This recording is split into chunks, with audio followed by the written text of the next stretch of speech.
Well, we've just had our county fair at Funkin' Center, and gosh, I ain't got the noise out of my ears yet. Everybody was putting something on exhibition, and old Deacon Witherspoon was packing some apples in a barrel, and Jim Lawson come along. He said, Deacon, don't look to me as though you was packing them apples in the Christian spirit. Deacon says, I ain't. I'm packing them in a barrel. And Jim said, well, I notice you're putting all the big red rosy apples on top. That's deceiving, ain't it? Deacon says, Jim, I'm packing them according to nature. Jim says, how is that, Deacon? And Deacon says, well, Jim, you never see any cream in the bottom of the crock, did you? Well, our town was never so full of people, guys. There wasn't no place for all of them to sleep, and we had to put a lot of them sleeping in the church. And long in the night, we heard the church bell ringing, and Ezra Hoskins sent his boy High over to see what was the matter, and he come back, he said, that feller in pew 17 wants another hymn book for a pillar.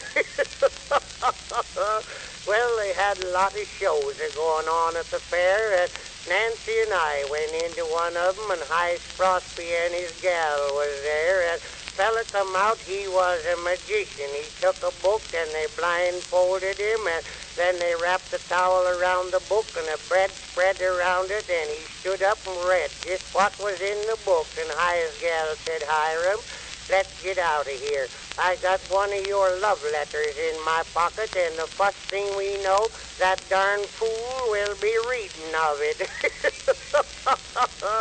Then we went down to where they had the stock on exhibition. They had a lot of hogs there, and Jim Lawson got talking to a feller what owned him, and Jim said, how did you get 'em fat? And the feller said, well, just turned 'em out in the pasture and let 'em eat grass and get fat. And Jim said, well, took a lot of time, didn't it? Feller said, yes, but what's time to a hog?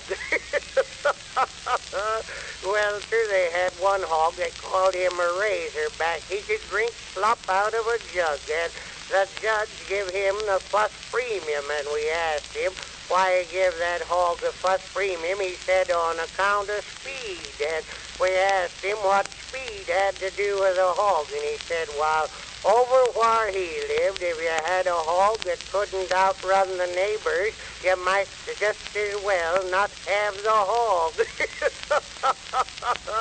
Oh, we had some high doings at our county fair.